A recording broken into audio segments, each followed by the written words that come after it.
Good evening, everyone. How's everybody out there?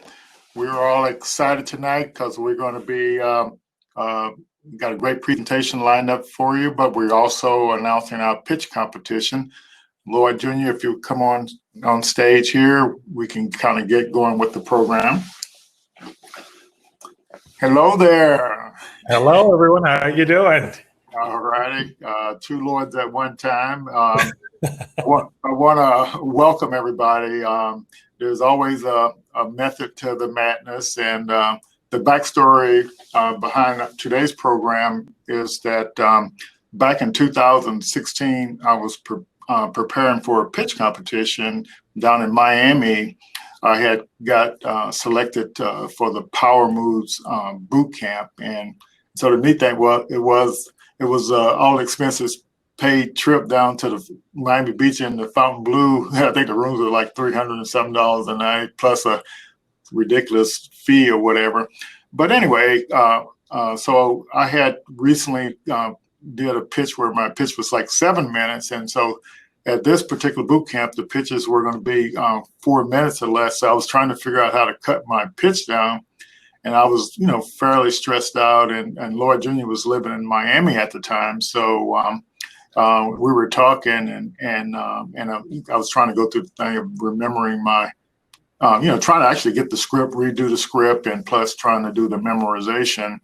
And we were talking, and I guess Lloyd Jr., you mentioned some techniques that you all use, and so I found that insightful. But I was in such a rush, I didn't have time to really hear what you had to say. But one thing that did struck me by what you said, you said that as you're practicing for a performance or a pitch or something, that your muscles actually have memory. So that when you practice enough, your expressions and your movements actually your muscles remember what to do. So I thought that was pretty neat. And so I'm excited and anxious to hear what you got to share with us tonight. So yeah. So anything you want to say before we get started? Well, thank you for having me. I am not a business person in the sense of what we talk about with startups. So in a lot of ways, just like some of our people in the audience watching us today, I am learning the basics of what it means to start a business too, and how to develop that. And I'm finding a lot of similarities with my passion and the career that I already have, which is in opera. I kind of want to share that with you all, and give you give you some tidbits, some secrets. You might leave by the end of this day being able to be an actor, do the best pitch, do memorize books upon books, depending on how you take it, the information. But yeah, I'm just really excited to share with you all some tips. Okay, so am I going to take it away? Yeah, I'll let you take it away. I'll go ahead with it. All right, have fun. All righty. Well, thank you, Dad, for allowing me to have this presentation today. So I'm an opera singer. What does that even mean? Well, I am a performing artist. I get on stage having memorized pages and pages of music and sometimes text in different languages even, and perform those things. And you may say, well, what does that have to do with starting a business? Well, as my father alluded to, when you have to begin to memorize things, we as performing artists are masters at memorization and masters at knowing our body and knowing our mind and manipulating our mind even to allow us to memorize things. So I'm going to talk a little bit about what my work kind of looks like, and I'm going to show you. So I felt the best way to show you what opera is and what the final product is, and then we'll backtrack from that. So the best way I'm going to do that is show you a clip of me performing in an opera, Così fan tutte, last year in March of last year, 2019. And it's a funny scene. It's from the opera Così fan tutte by Wolfgang Amadeus Mozart. Many of you might even know who that is. And yeah, just enjoy the show. So here we go. It'll be about 2 minutes long. All right. Oh, shoot.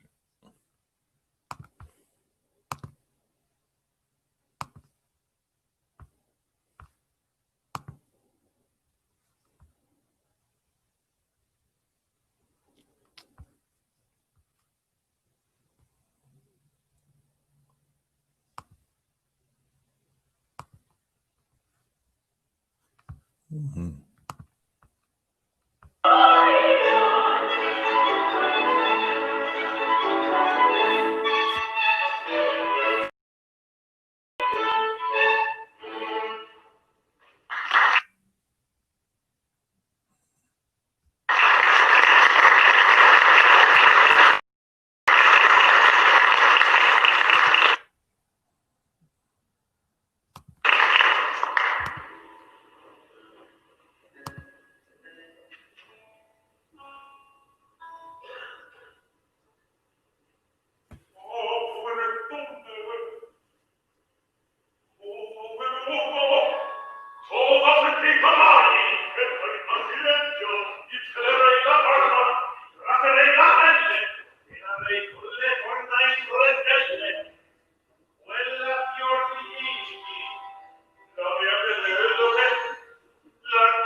All right. So I'll stop sharing that. So that was me on stage.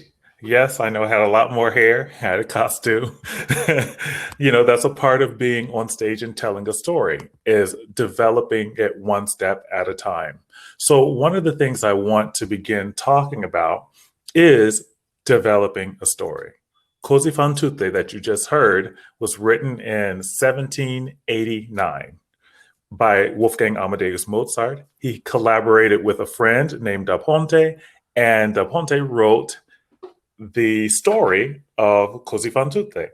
And they set it in modern times, and it's about two gentlemen who have girlfriends and they're vacationing in Naples, and they're in a cafe, and they meet this older guy, Don Alfonso, a good friend of theirs. And Don Alfonso says, hey, you know what? I bet you I can make sure that your women are going to be unfaithful to you. And they're like, absolutely, that's never going to happen. So the scene that I'm showing you is towards the end when I realize, my character Guglielmo realizes that, oh, my woman has become unfaithful because my friend Ferrando is carrying her necklace with my face on it. That she cherishes in her heart, and apparently she didn't cherish it all that much. So that's kind of the funny thing about that particular scene. But what I want to show you is how I built up to that. And first is the story. And we'll get to the story in a second. So for me, as an opera singer, we use what we call a libretto. And a libretto is the poetry or the text of the story of the opera. And a libretto is very often in a poetic form. Now, we don't really learn about poetic forms anymore in our current culture, American culture, but in the time of Mozart and subsequently up to the 20th century, it was common practice to know all the basic forms of poetry, including understanding libretto. And so Mozart, real quickly during his time, the poet wrote the stuff down, he drew the text, and the way Da Ponte put the syllabification of the poetry in the prose, that told Mozart whether it was going to be recitative, which is what you heard, or whether it was going to be an aria, like a song, which is what was going to happen right after that. And so this is what it kind of looks like. And I will pull that up for you on the screen.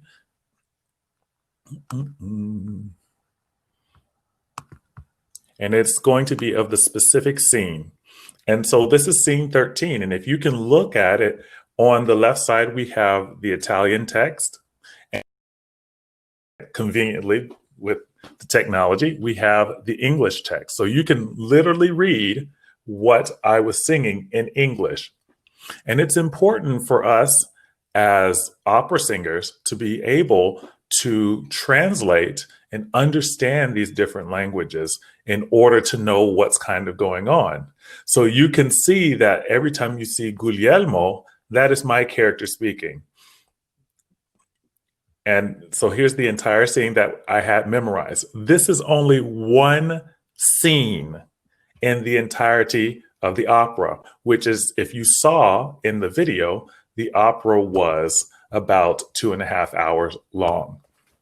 So what does that look like? For an opera singer, this is what it looks like. This is a Baron Reiter score. We love these things. This is like opera singer gold. It's about $50 for this book. It is 390 pages. And you'll see I have little tabs. For me, I mark with clips the places that we are cutting out of the story that we're not going to sing. And then the places that I am singing, I have them marked with colorful tabs on the side. And in that specific scene that you just heard, you'll see the music notes, which is what we look at. You'll see the Italian text. Then you'll see German text underneath it because Baron Reiter is a German publisher.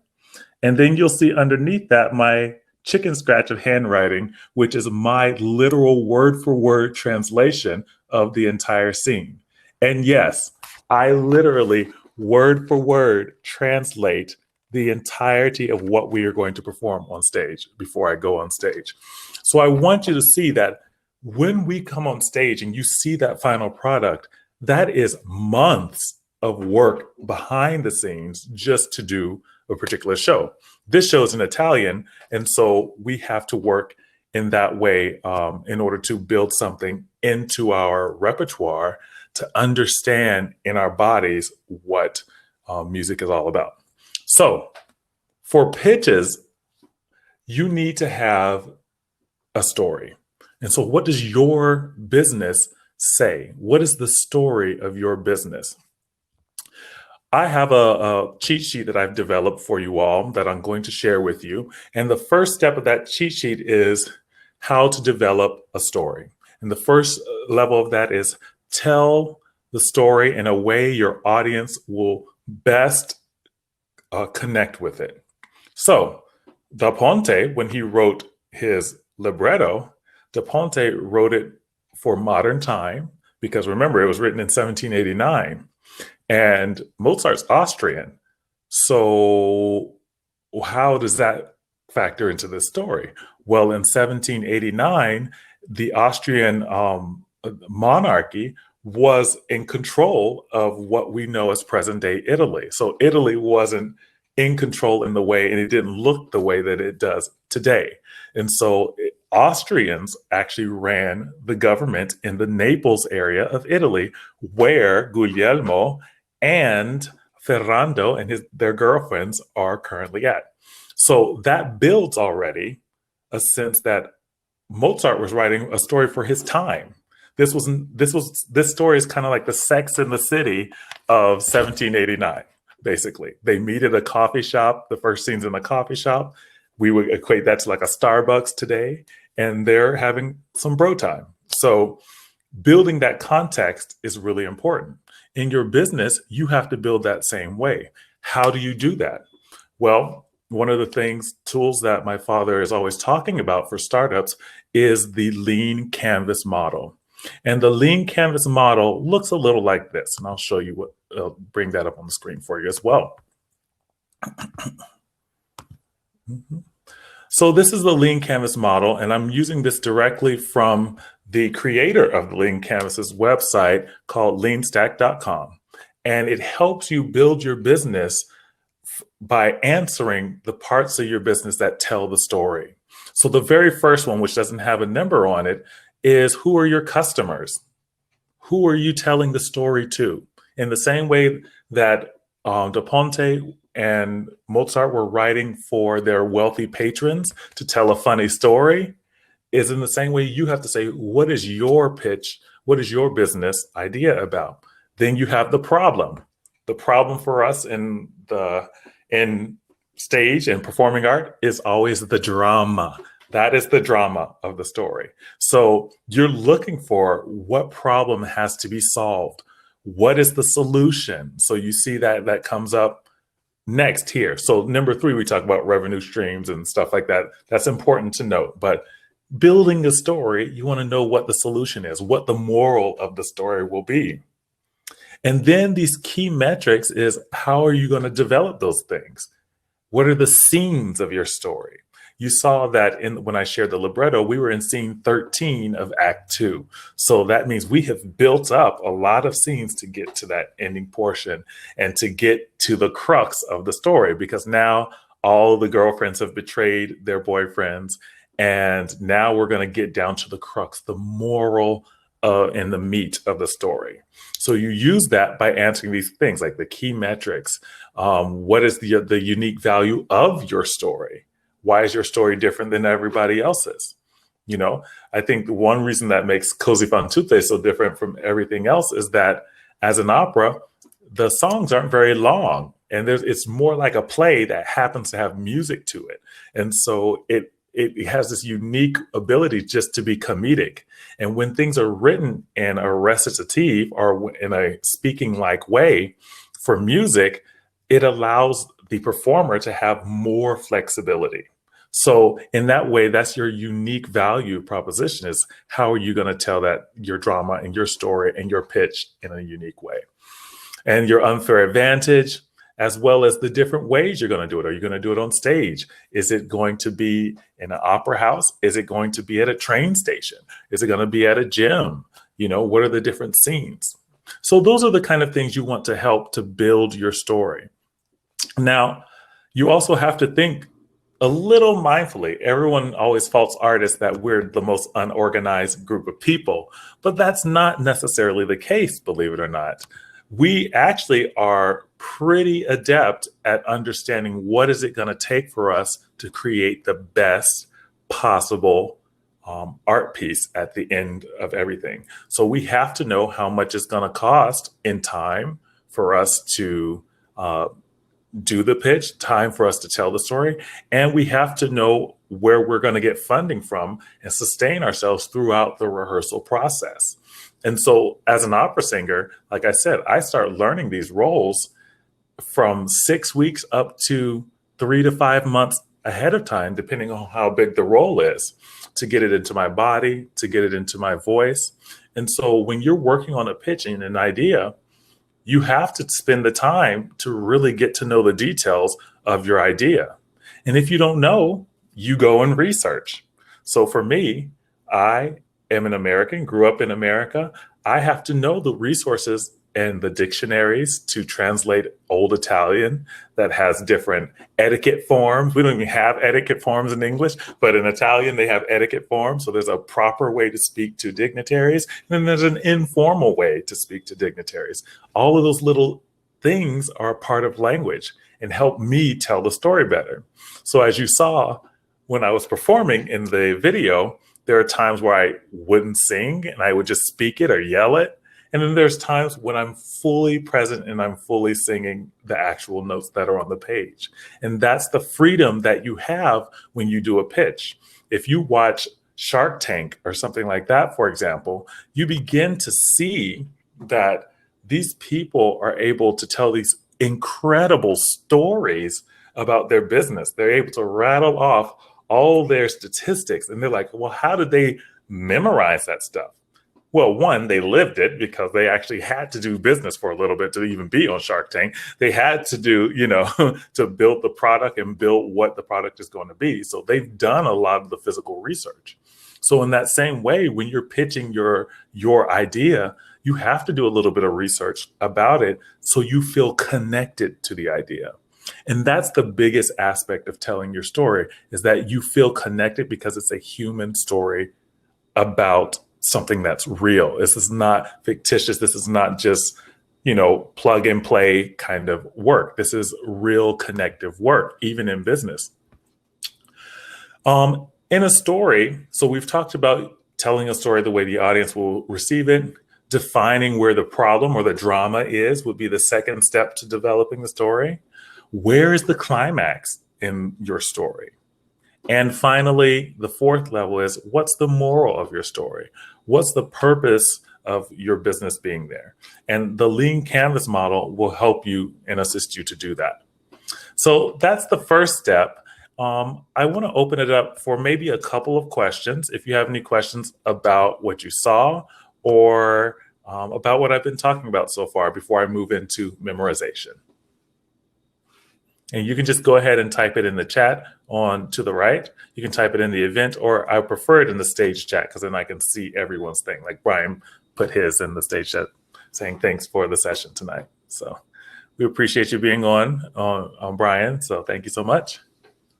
Any questions?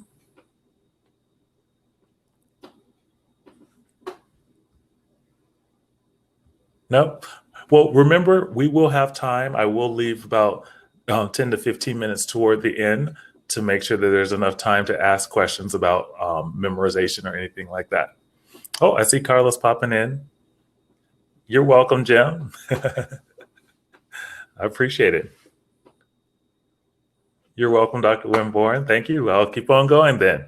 So memorization. One of the big things, and I'm actually going to pull up my document that I'm looking at here, which is going to be the cheat sheet that I'll share with you all. And we're going to talk about the process of how I memorize and how we get stage ready to see it in costume and everything like that. So here we go here. So as you can see, I was talking about developing the story up here. But if we go in, let's see if we can zoom in a little bit more for ourselves. There we go. Make sure we can read it. One of the things that we want to talk about in memorization of opera, and when we first start, is you have to read and comprehend the text. Okay, and that includes translating it. So when we're in opera, the first thing we do, we don't even sing a note. We literally read the story. And so when I started with Così fan tutte, I went online, I went to wikipedia.com, I found books, I found online resources, I watched different performances and different interpretations of the work. I did all of these things, which takes hours and hours. If the opera is 2.5 hours long, me reading the libretto, maybe it'll take like an hour in total to read everything, all the acts, and read how everyone's responding. But then you're going to want to know the backstory. You're going to want to know, what does Guglielmo and Ferrando do? What do their girlfriends do? Their girlfriend's name, I can't remember, Fiordiligi and Dorabella. What do they do? Why are they named that? You have to go in and do these things in order to really understand who the character is and what the story is. So you got to read. There is no way that you can build a successful story and build a successful character without knowing those details. And so that leads us to two. character analysis and historical context. And I'm going to share any of these documents that I'm showing you today. I'm going to share with you those specific documents. So I have a specific document that I use even in my voice lessons when I'm teaching about character analysis and how you begin to ask yourselves questions about these characters. And let me show you that. One moment.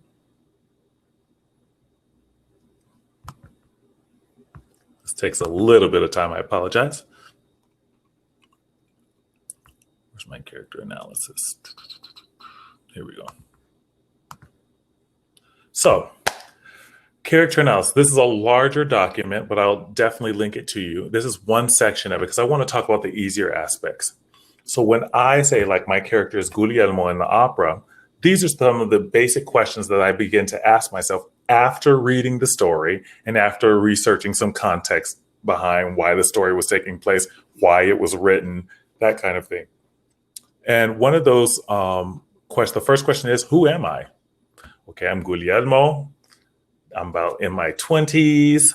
I'm a young guy. I like knowing everything. I like being buff. I like having a hot girlfriend. These are elements of my character in Così fan tutte. Where am I?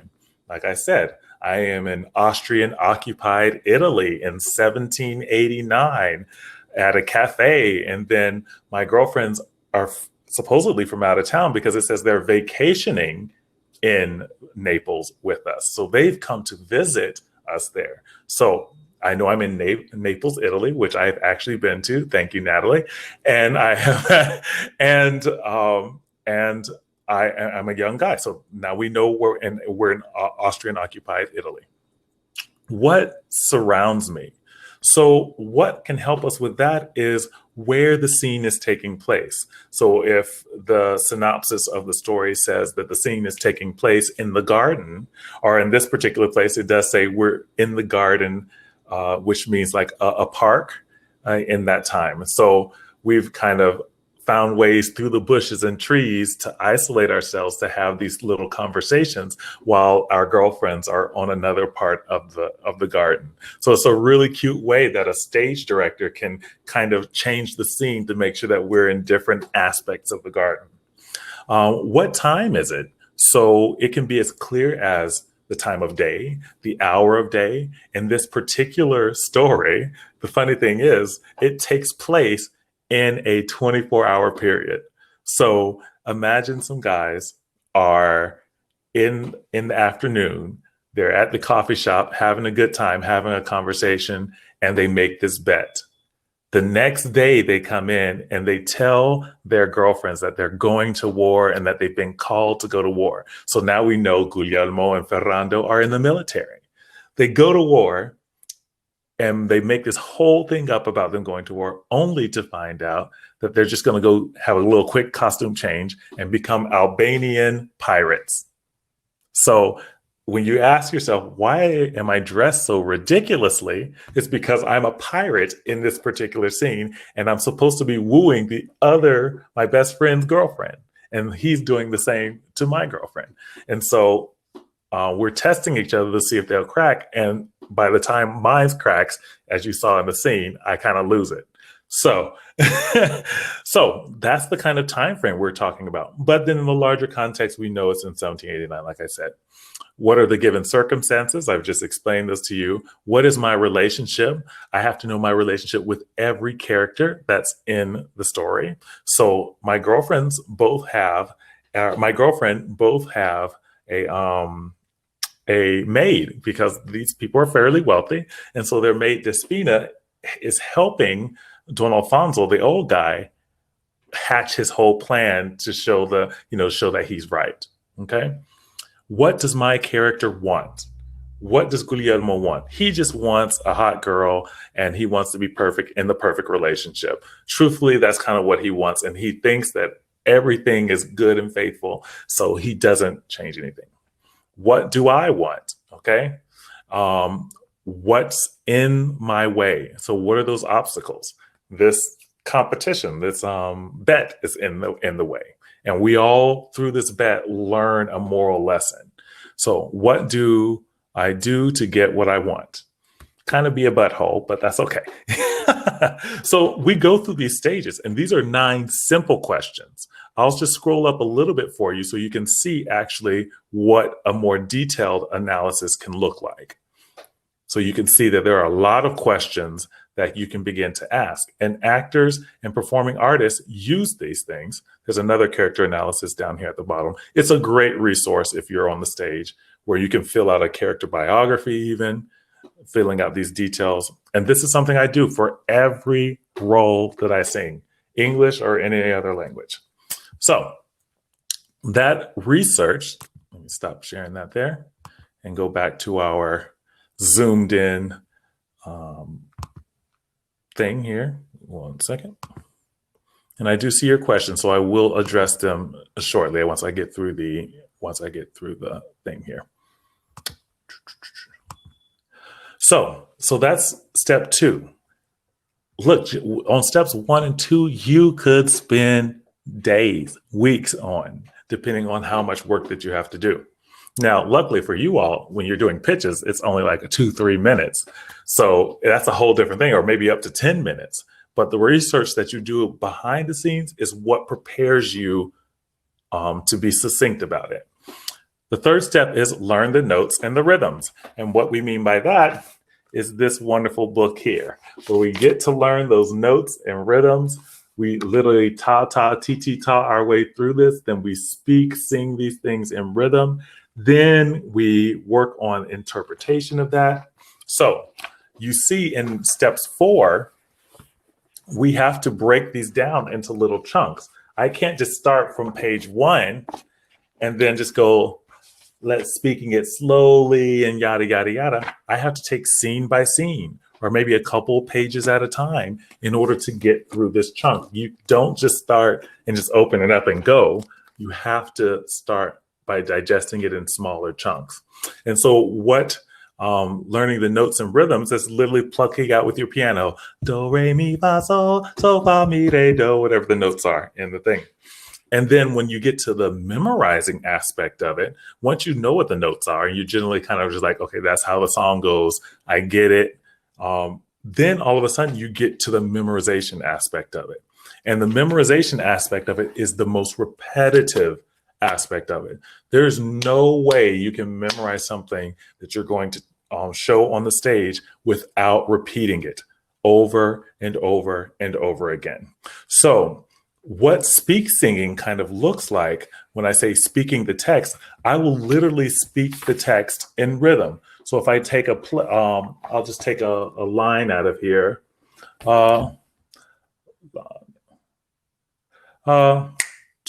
I take that beat, 1, 2, 3, 4, 1, 2, 3, 4, 1. La mia fior di ligi tradirmi non sa, uguale in le credo una stanza e beltà, uguale in le credo costanza e beltà. And so I'm writing along on that beat and I sing it. But I don't start that fast. I've sang it before, so I feel a little bit more confident. But I start with 1, 2, 3, 4, 1, 2. La mia fior di ligi tradirmi non sa, tradirmi non sa. So I take it nice and slow to where I feel comfortable with it. I get used to how Italian feels in my voice, and that helps my body to feel more comfortable with it. Here's a real amazing tip that I learned in college about memorization. It takes 18 repetitions, perfect repetitions, for your body to memorize that feeling of it. Okay. So for muscle memory, because your voice and how you sing is muscle memory, it takes 18 perfect repetitions. This book is 390 pages long. How many times do you think I've gone through this book and sang through it? At least 18 times. And that's breaking it down. So it's a lot. It's a lot of work. It's time consuming. And sadly, a lot of people don't even know that artists do this much work, so they don't pay us what we should be paid. But that's not what we're here for. That's not what we're here for. Anyway, so we're singing the text. we're singing the text. So now that we know that what the rhythm is, we can say, La mia fior di ligi tradirmi non sa,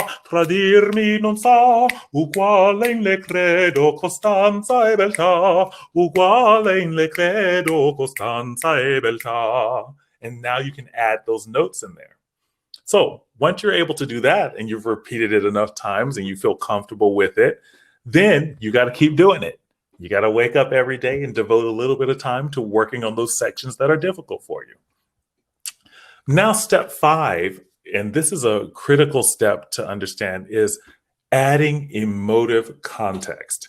And this is probably the biggest part of a pitch that I would tell you that's important to do, is adding emotive context. Why are you telling the story? Why are you starting this business? What does it mean to you? You know, if I say, La mia fior di ligi tradirmi non sa, you don't know what that means if you don't speak Italian, but I know my girlfriend Fior di Ligi would never betray me. She would never be a traitor, okay? And so that's what I'm saying in that line. But I have to now say, now I know the notes and I know how to speak the words. So how do I add some emotive context? Am I upset when I'm saying it? Am I happy when I'm saying it? Am I nonchalant when I'm saying it? You can add that in. And so we play around with that. So I can, La mia fior di ligi tradirmi non sa,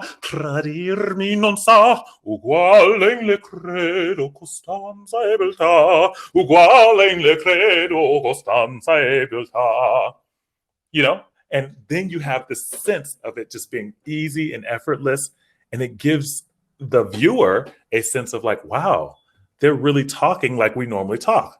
My girlfriend, Fior di Ligi, would never betray me. She never would betray me. We both have a great and equal understanding. We both have a great and equal understanding.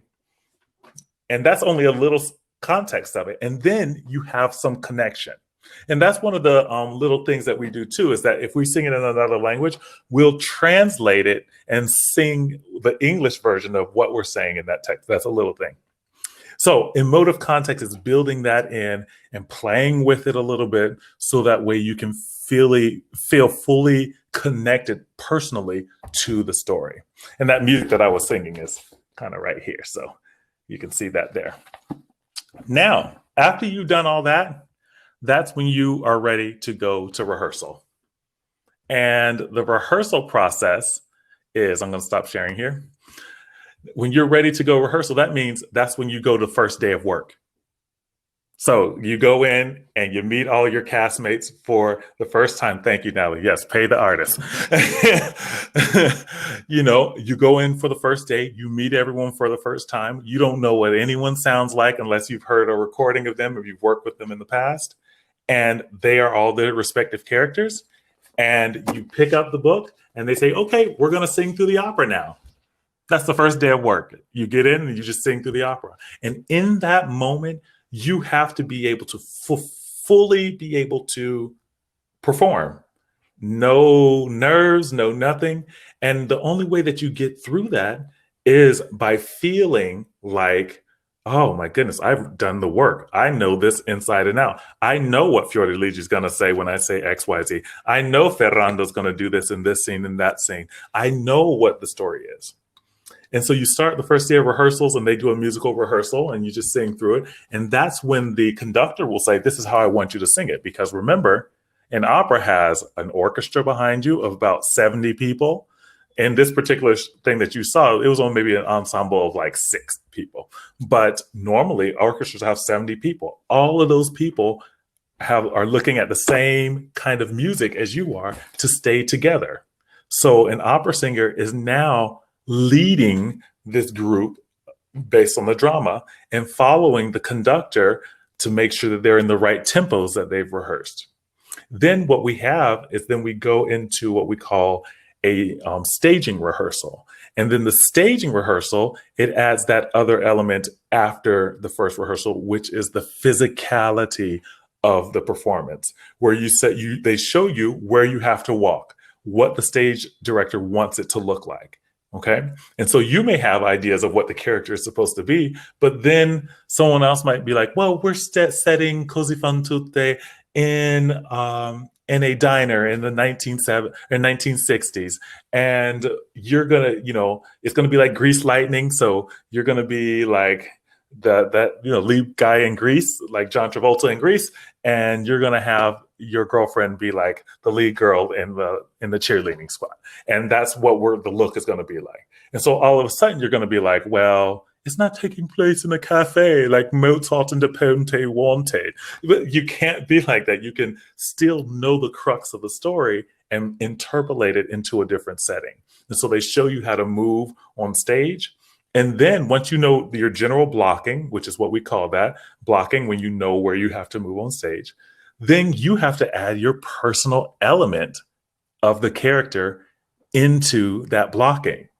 And so that is the next layer that happens. So once you add your personal element into it, then the stage director is like, oh, this is great. He's getting the idea of the character. He's getting the idea of where the crux is. The staging director very often is the person who will tell you what he wants the apex or the climax of the scene to be, dramatically wise and movement wise. So they help you with that interpretation too.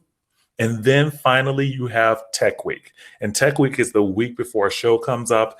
And that is when all the orchestra, everybody's there. You get in costume and you get to see what you're wearing and feel what that feels like. So very often, the singers and the performers have not even seen what the costumes are, or they've seen a sketch of it, but they haven't put it on.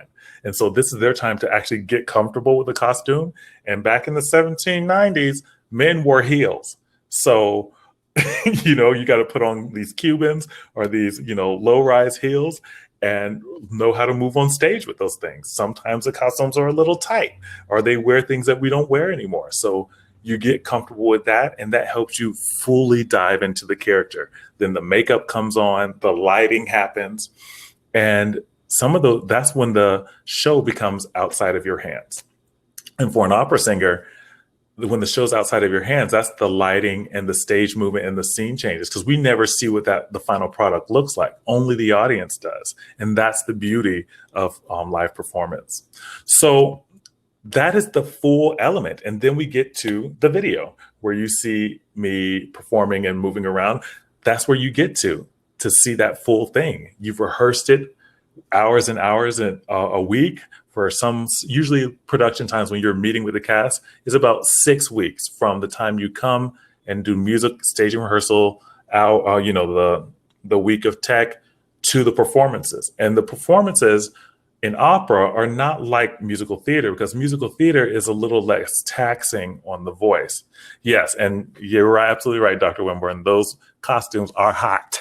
So I can tell you some of them are straight wool and you're just moving around and just sweating your butt off. So, that's just generally it. But what I was going to bring up is that when we get to performance time, operas are usually spaced out in performances. So you may have maybe 1 or 2 days that are connected together where you will perform, but generally it'll be like every other day or every 2 days an opera performance will go up. Unlike Broadway, which is every single day an opera performance or a performance is going up. But dancing and all that stuff is one thing, but this is a completely different animal, because singing and to be disciplined about singing does take a lot more out of you in the opera realm, because you want your voice to be at its best. So that's kind of what opera looks like. Now, I want to talk a little bit about, before I go into the questions that I see you all have typed in here, I want to talk about stage fright, because when people have stage fright, they kind of lose every aspect of what they've rehearsed. And truthfully, as performers, we only remember 60% of what we've practiced. I want to be very clear about that. A performer, what you see on stage is only 60% of what they've actually rehearsed.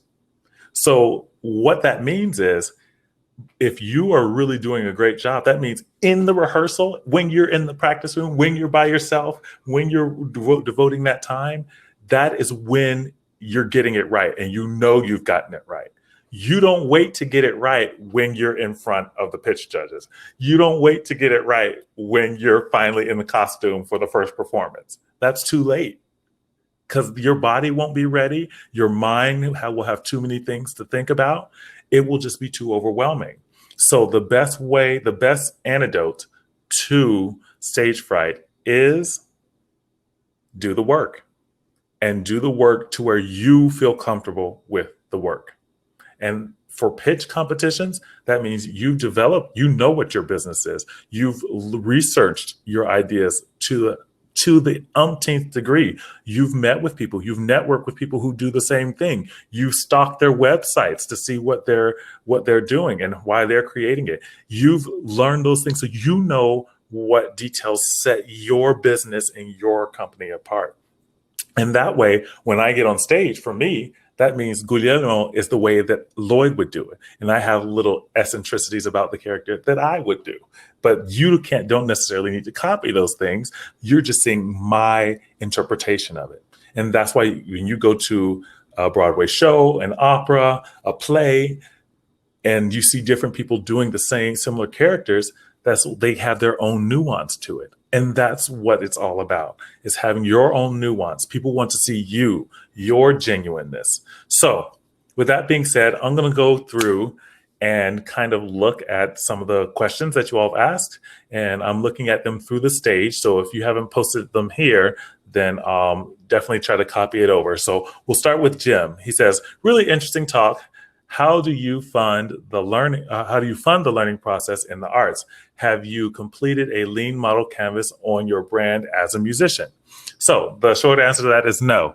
And how we fund that is work. So most artists, when we talk about, I'll answer the first one, how do you fund the learning process?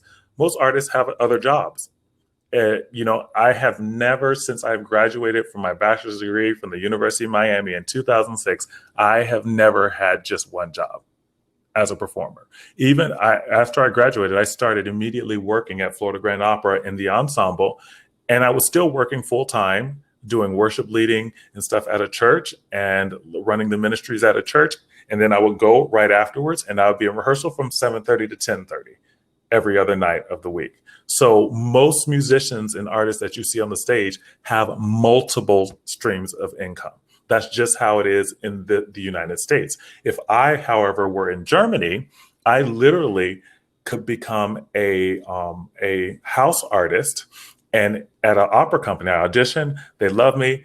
I then sing all the bass roles because I'll be one of their signature basses. Any kind of bass role that comes up, like either a small role, which would be a compromario role, or a lead role, which would be a principal role where you're one of the main characters, you will be the one contracted to do that every season. And so they will pay for your health benefits. They make sure that you get all your music. Any of those kind of things are already tailored towards you. All your costumes are designed for you, so you know what you're going to do. So how we fund ourselves in the US, however, is we have to have a second job, because no company here in the United States pays artists on a retainer. Even if they sing in the ensemble and the ensemble is in every performance, they don't pay on a retainer. Unfortunately, that's the way it is in opera world. In the music theater world, however, they have unions. If you sing on Broadway, Broadway has health care plans. They have all these other things that can help sustain you while you're there. But the bulk of your payment comes from performance. So that means you may get paid a certain amount for rehearsal, but per performance, you're getting a per performance fee. And that can be from as much as $150 per performance for some small rinky-dink place up to Metropolitan Opera, $6,000 a performance. So imagine when the pandemic hit and the opera, Porgy and Bess had 15 performances. How much do you think that Porgy and that Bess in Porgy and Bess got paid per performance if they're getting paid $6,000 a performance? And then say that pandemic happened after the second performance. Literally, they've lost almost a year's worth of work. And so it's really important to understand that performers in this country are contract based, and for hire base very often. And lean canvas model, no, most artists don't use a lean canvas model to build a brand. What most artists tend to do is actually get an agent and then have kind of like a team, kind of like celebrities, have like a publicist, agent, all of these things together.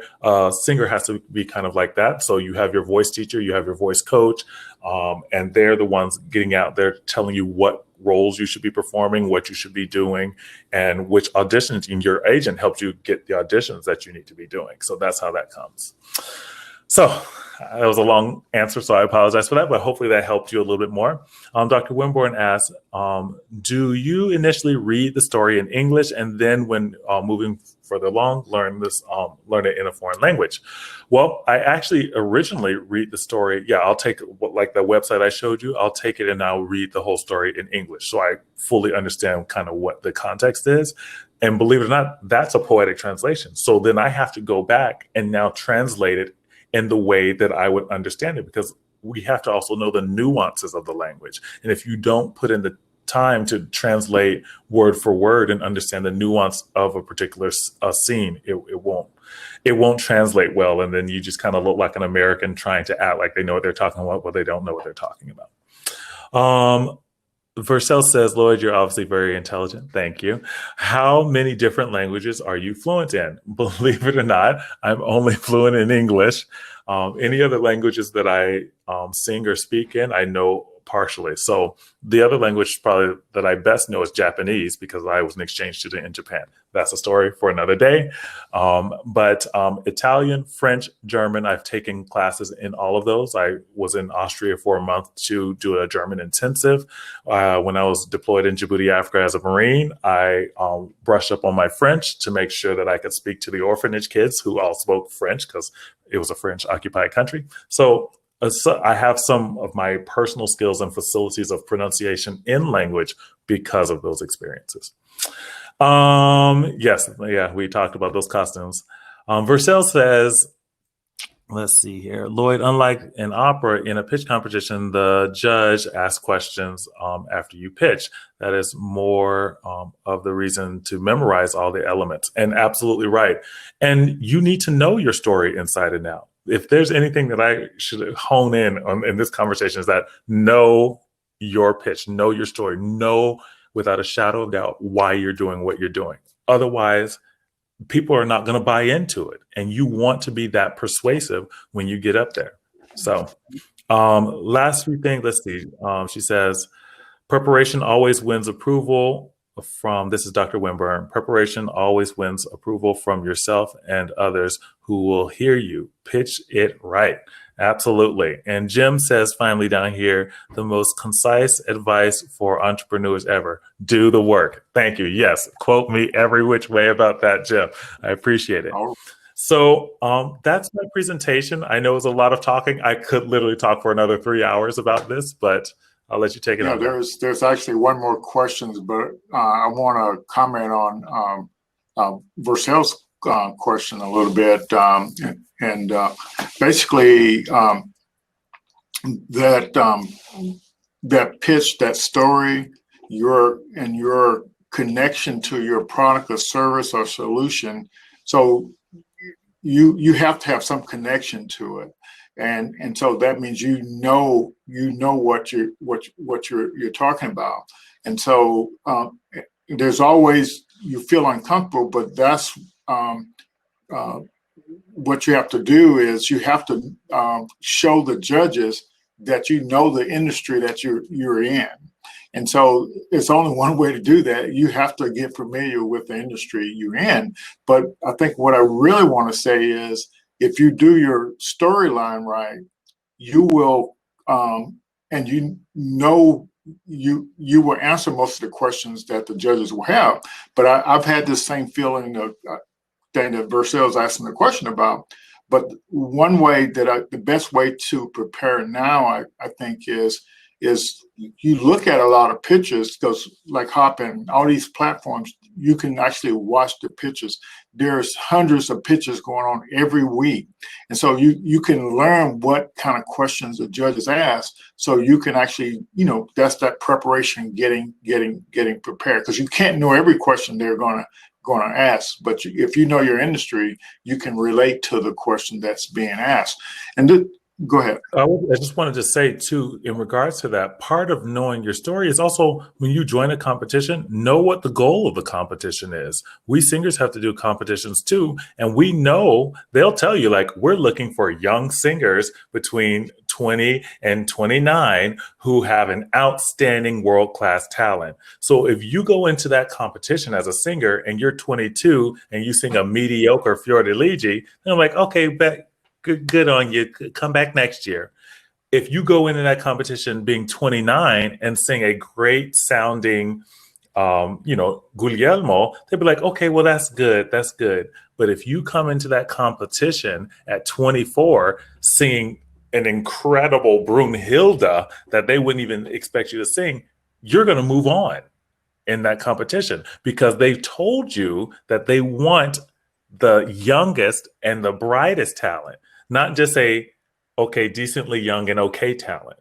And so the more you do the work in the pitch competition, when you go in, if you know that they're looking for a specific type of business, or if they're looking for who is ready to be funded, then you need to come into that pitch competition with your numbers intact. You know your revenue, you know your cost, your cost benefit analysis. So you know those things right off the top of your head, and you're ready to answer their questions and fill. Yes, and that's basically what the point is, and I'm so glad you pulled up the lean canvas, because that has the framework for all the questions that you will potentially get asked about. But if you know your industry, you know your competitors, and do all that kind of research you're saying, you're going to come across.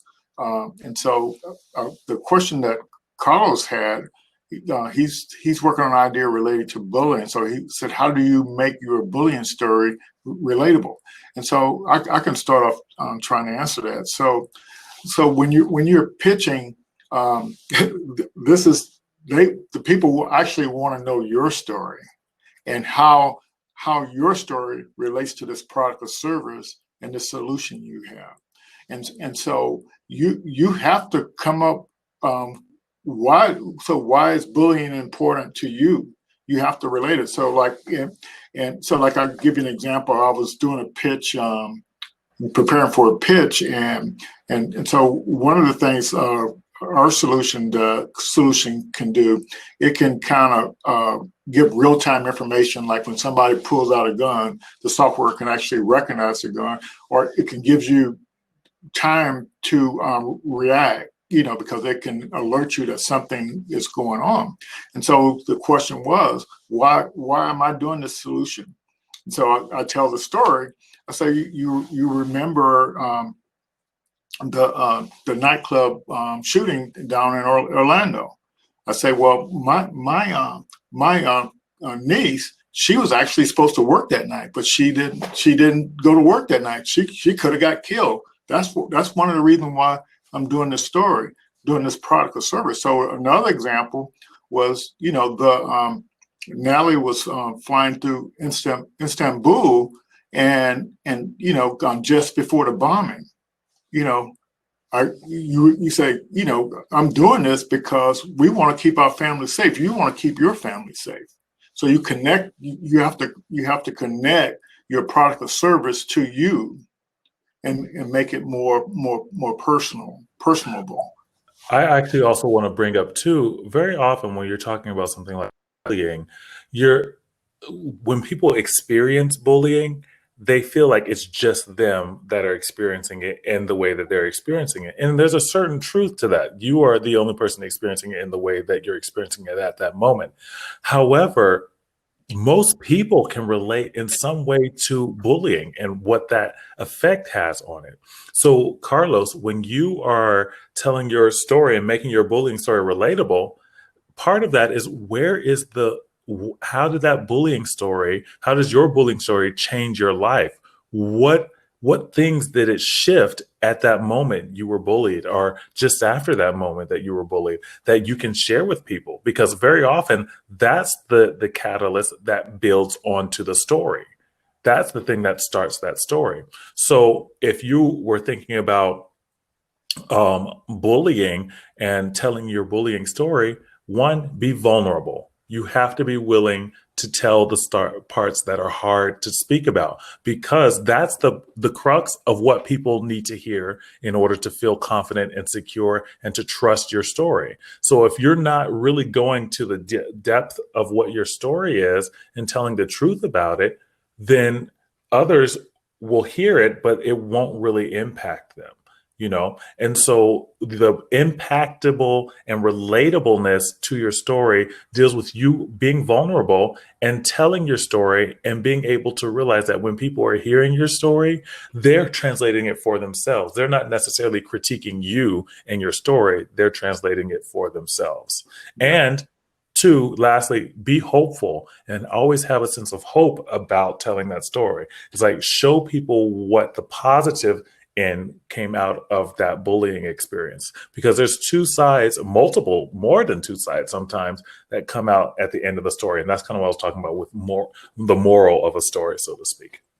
Yeah, that's pretty exciting. I'll take another brief second and kind of give an example. You know, you have to have you literally, just like the opera thing, you have to be able to have a story that's got drama in it and humor in it, you know, to get people's attention. And I start off my pitch. I say, when I was young, my brother and I used to play with toys that my mother would bring home from work. She was a domestic worker. And so she would bring these toys on, and we would have fun playing with them. But I said, well, but there was one problem. They were broken. So we had to fix them. So that's how I learned about problem solving. That's what led to me becoming an engineer, et cetera, et cetera. So you have to kind of make people feel, help people understand your story and why all of this is important to you. Yeah. So go ahead. I was just going to say the last thing I wanted to share with you all, and it'll be in the thing. So if you register today, my father will later on will send you a document that has the list out for everything. But there are a lot of things that you can do to help you memorize things. Repetition is the biggest thing, and repeating it correctly at least 18 times is the biggest thing. But you can write your text out. Once you develop your story, you build an outline of your story. Those are all aspects. So I have links with other resources there for you when you receive that. Yeah, and you know, there's pitch coaches out there, so you know you can kind of get that. But my best advice is, if you do your lean canvas right and keep going back to that and getting your story right, you're not gonna have a problem, because that lean canvas forces you to do all the research that you were talking about in each area of your thing. So like with the bullying thing, if you don't know what your competitors, all the applications that are already out there, and you get up there and say you want to do an app, and you're not familiar with it, what else is out there, you have to know your competitive advantage to what's out there. And that's all of that research that you're referring to. So I want to thank you for the sharing that with us, and I'm looking forward to trying your approach in memorization, because I did the brute force way to remember stuff, and so but yeah, so we've been working on putting this pitch competition together, and I want to make sure everybody understands this pitch competition. It's for people who, it's two things. We're looking for people who have ideas and who want to start working on those ideas, and we want them to be able to kind of articulate what their idea is. But in order to articulate what your idea is, you need to go and do a little research. So you're going to write 250 words, and that may seem like not enough or a lot, but you use that lean canvas to kind of model what you need to have in there to do it. But so we want to be able to get some folks that hadn't just getting started with their idea, but we also want to get some folks out there that already they've been working on something, and we want them to be able to come out here and pitch as well. And so we're going to do these pitch competitions quarterly. And this time we only got $2,000. The next time we may have 5,000. The next time we may have 10,000. You just have to. We want to help you on your journey to get where you're going. And so just bear with us and get those pitch applications in. So one other key point about the pitch competition: there's an early bird application out there. So if you get your application in early, then we're going to select up to 5 pitches out of that for us semifinals. And then a week later, all the applications are due. But if you get it in that week early, you will have a better chance of getting into the competition. Thank you all very much. And you all have a great week, and we look forward to seeing you all next week. Good night, everyone. Yeah, thank you, everyone. And thank you, Dr. Winburn and Jim. I appreciate the support. All righty, good night.